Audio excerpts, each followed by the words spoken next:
नमस्कार, good morning India में आप सब दर्शकों का बहुत बहुत स्वागत है और मैं हूं अनिल शर्मा। शुरुआत करना चाहेंगे जम्मू कश्मीर की बड़ी खबरों के साथ और आपको बता दें कि जम्मू कश्मीर में जिस तरह से गणतंत्र दिवस को लेकर तैयारियां पूरी तरह से जम्मू कश्मीर में शुरू हो चुकी है और आपको बता दें कि जहां पर आतंकियों का गढ़ माने जाने वाला एरिया को आपको बताएंगे कि जिस तरह से महिलाओं की बात करें तो सीमा के पास हर घर की छत पर तिरंगा फहराने की जो है वो रस्म पूरी तरह से तैयारियों में जुट चुकी है। महिलाओं की वो तस्वीर भी हम आपको बताएंगे कि लगभग हजारों की संख्या में जो है वहां पर तिरंगा बनाती हुई नजर आ रही है। और लगातार जम्मू कश्मीर की बात करें तो जिस तरह से अनुच्छेद 370 हटने के बाद तस्वीरें जो है वो जम्मू कश्मीर की बदली है और आतंकियों के गढ़ की बात करते हैं जहां पर लगातार अब तिरंगा फहराने की प्रक्रिया जो है वह जारी है। और कश्मीर घाटी की बात करते हैं, कश्मीर घाटी में अनुच्छेद 370 से पहले जो हालात थे वो किस तरह से बदलते हुए नजर आ रहे हैं। हालांकि हजारों की संख्या में यहां पर महिलाएं जो है वो तिरंगा बनाती हुई नजर आ रही है। हालांकि कुपवाड़ा हो, बारामूला हो, शोपियां हो, जिस तरह से आतंकियों का गढ़ माने जाने वाला ये जो एरिया है, इन एरियाज के अंदर जिस तरह से बढ़ चढ़कर जो है अब लोग हिस्सा लेते हुए नजर आ रहे हैं। और गणतंत्र दिवस हालांकि समीप है, हालांकि एक दिन निकट है। हालांकि कल आपको जिस तरह से जोरों शोरों से जम्मू कश्मीर के अंदर जो चप्पे चप्पे पर आप देख रहे हैं कि सुरक्षा बलों को तैनात किया गया है। हालांकि लगातार आपको बताएंगे कि जिस तरह से सीमा के निकट की बात करते हैं तो वहां पर किस तरह से हर घर की छत पर तिरंगा फहराया जाएगा, जिसके चलते लगभग काफी समय से इन महिलाओं ने तैयारी की है, जिसके चलते अब वो तस्वीरें धीरे धीरे निकलती हुई साफ तौर पर नजर आ रही हैं। और आतंकियों के गढ़ माने जाने वाले एरियाओं की बात करते हैं, अब वहां की तस्वीरें जो है अनुच्छेद 370 हटने के बाद तस्वीरें साफ तौर पर बदलती हुई नजर आ रही हैं।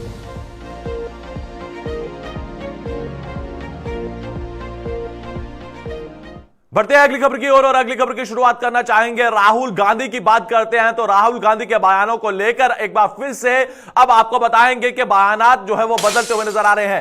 सेना पर कोई भी सवाल नहीं उठाया जा सकता है, इस तरह से राहुल गांधी का साफ तौर पर कहना है कि सेना के शौर्य पर कोई भी सवाल नहीं होगा, सेना के शौर्य पर कोई भी सवाल नहीं होगा। इस पर आपको बताएंगे कि राहुल गांधी जिस तरह से लगातार भारत जोड़ो यात्रा को लेकर जम्मू कश्मीर में प्रवेश कर चुके हैं, जम्मू से भी रवाना हो चुके हैं और आज ये यात्रा जो है वो रामबन से शुरू हो रही है। और जिस तरह से यात्रा इस समय जारी है, आपको बताएंगे कि राहुल गांधी जो है इस वक्त बड़े बयानबाजी जो है वो साफ तौर पर करते हुए नजर आए हैं। उन्होंने ये साफ तौर पर कहा है कि सेना के शौर्य पर कोई भी सवाल नहीं उठा सकता है। क्या कुछ राहुल गांधी की तरफ से कहा गया है, आइए सुनवाते हैं।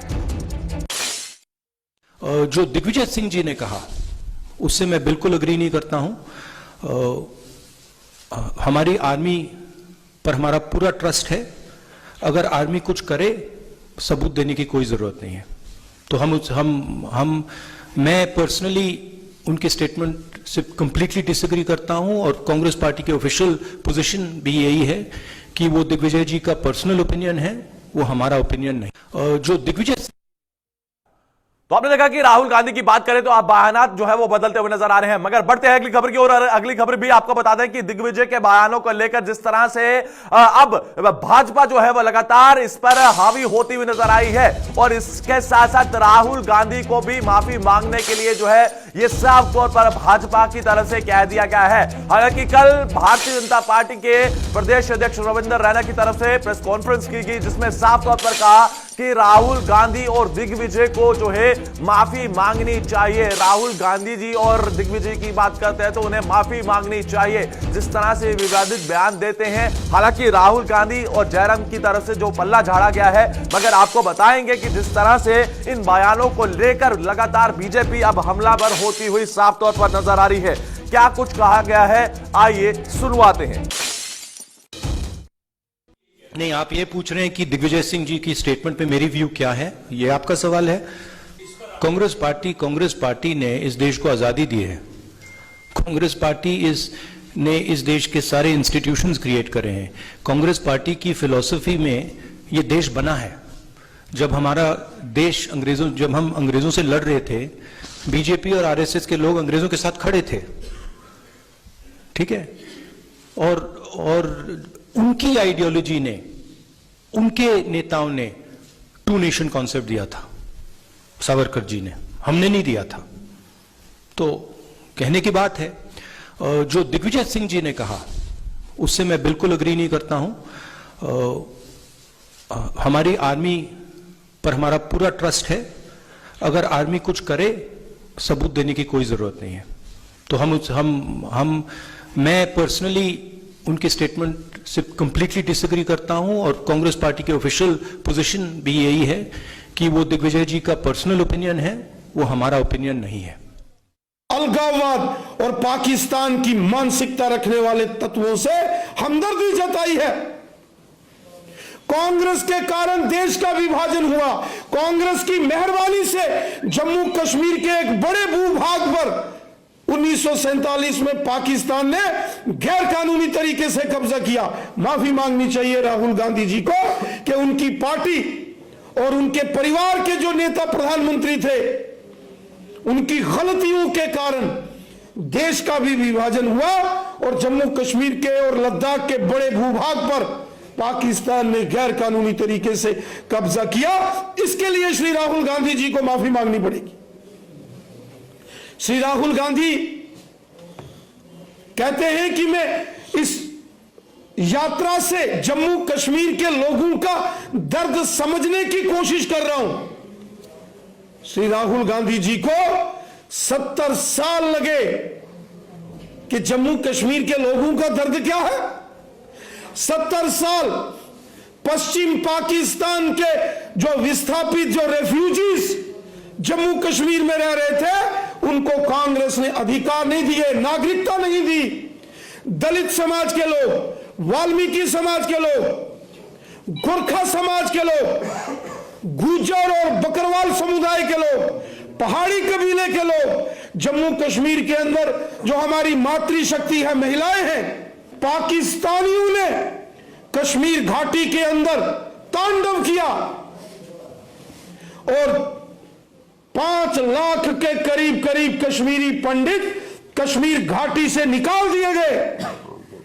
1990 के दशक में दिल्ली के अंदर कांग्रेस की सरकार थी और जब जम्मू कश्मीर में और यहां आतंकवाद पनपा, उस वक्त भी सत्ता कांग्रेस के हाथ में थी। कांग्रेस पार्टी ने बहुत बड़ा जघन्य अपराध देश के साथ और कश्मीरी पंडितों के साथ किया। कांग्रेस पार्टी हमेशा आतंकवादियों और अलगाववादियों की भाषा बोलती थी। 35 साल जो कश्मीरी पंडित कश्मीर से बाहर रह रहे हैं, ये सब कांग्रेस की वजह से है। बढ़ते हैं अगली खबर की ओर और अगली खबर की शुरुआत दिग्विजय के बयान को लेकर जिस तरह से राहुल गांधी की बात करेंगे। राहुल गांधी ने पूरी तरह से पल्ला झाड़ा है। आपको बता दें कि राहुल गांधी ने यह कहा कि ऑफिशियल हमारी ये स्टेटमेंट है कि जो उन्होंने जिस तरह से सेना पर सवाल उठाया था वो उनका अपना जो है निजी बयान हो सकता है, मगर कांग्रेस का यह बयान नहीं हो सकता है।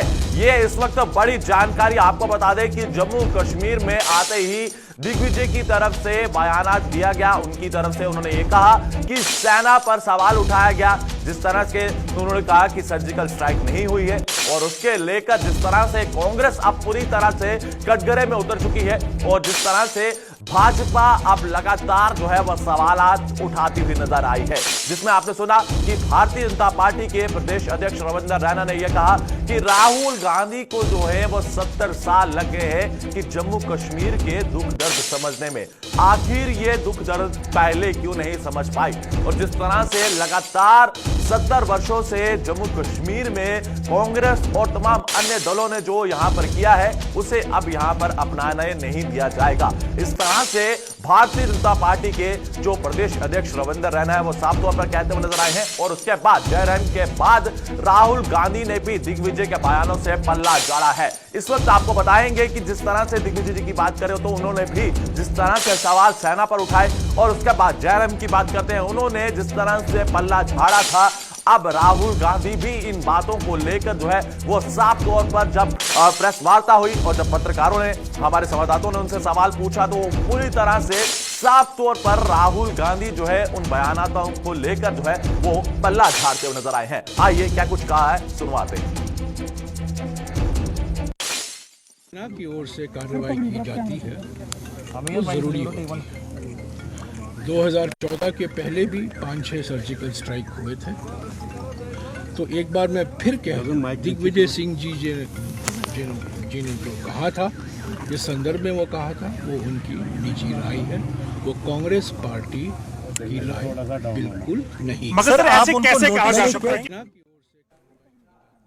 तो आपने देखा कि जयराम जी की तरफ से क्या कुछ कहा गया है। उन्होंने कहा कि उनकी निजी राय हो सकती है, यह हमारी ऑफिशियल स्टेटमेंट नहीं है। हालांकि उनकी निजी राय होगी, क्योंकि जिस तरह से राहुल गांधी को भी आप सुन रहे थे, उन्होंने यह साफ तौर पर कहा है कि हमारी ऑफिशियल स्टेटमेंट जो है वो सेना के साथ है और सेना के शौर्य पर कोई भी सवाल जो है वो नहीं उठा सकता है। बढ़ते हैं अगली खबर की ओर, और अगली खबर की भी शुरुआत जो है वो राहुल गांधी के बयानातों को लेकर जो है 370 से जो है वो पीछे हटते हुए नजर आए हैं। और यह साफ तौर पर कहा है कि जम्मू कश्मीर में विधानसभा को जल्द बहाल किया जाए।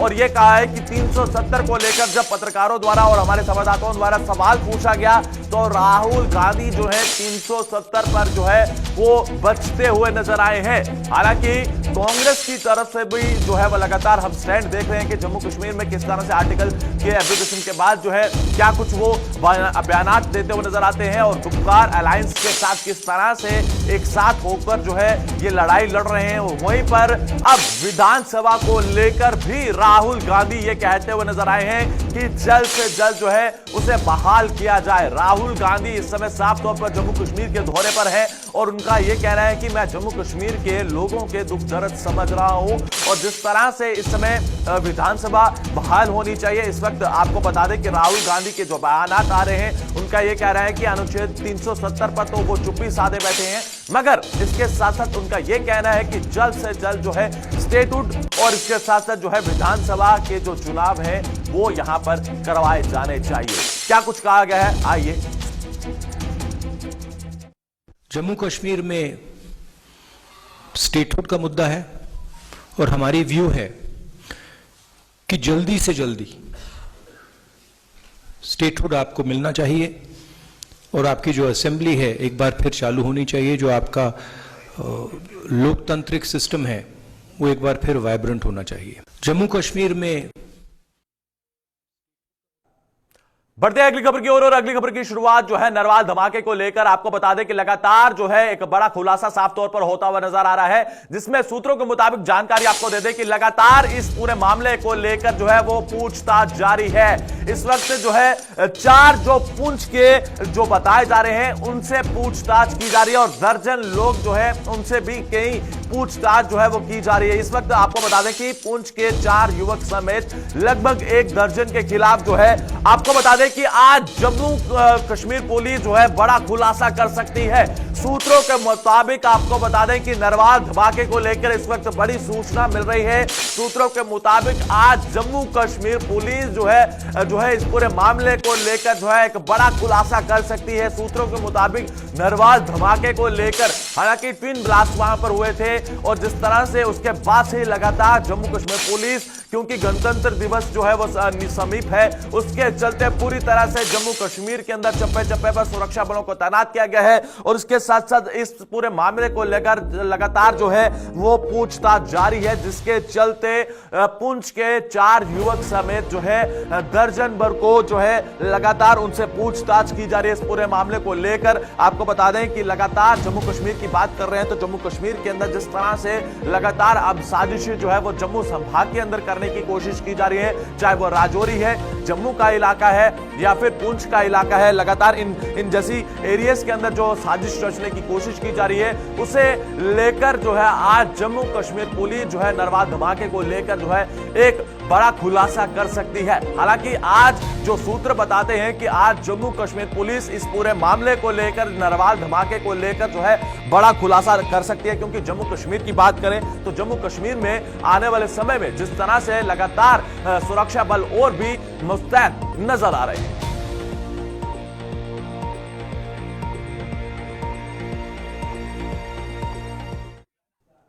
बढ़ते हैं अगली खबर की ओर और अगली खबर की शुरुआत करना चाहेंगे। आपको बताएंगे कि सोशल मीडिया के जरिए जो है नौजवानों को भड़काने की कोशिश की जा रही थी। आपको बता दें कि सुरक्षा बलों के रहते जो है मुस्तैद रहते उन्होंने जो है एक मॉड्यूल को ध्वस्त किया है जिसमें नाबालिग भी इस पूरे मामले में शामिल थे। आपको बता दें कि सेना और जम्मू कश्मीर पुलिस ने मिलकर इस भांडाफोड़ किया है। 2 नाबालिगों समेत 5 को बचाया है इस पूरे मॉड्यूल में। आपको बता दें कि जिस तरह से बारामूला की बात करें तो बारामूला में जो पूरी तरह से सोशल मीडिया के जरिए जो है वो जम्मू कश्मीर के नौजवानों को बरगलाने की कोशिश की जा रही थी और जिस तरह से ये जानकारी जो है एक प्रेस कॉन्फ्रेंस में दी गई है। आपको बताएंगे कि क्या कुछ कहा गया उस प्रेस कॉन्फ्रेंस में। आपको बताएंगे कि किस तरह से पाकिस्तान के जो हैंडलर है जो पाकिस्तान में बैठे हैं कि किस तरह से जम्मू कश्मीर के नौजवानों को जो है अब बरगलाने की कोशिश की जा रही है। सोशल मीडिया के जरिए नौजवानों के माइंड वॉश किए जा रहे हैं। क्या कुछ कहा गया है आइए सुनवाते हैं।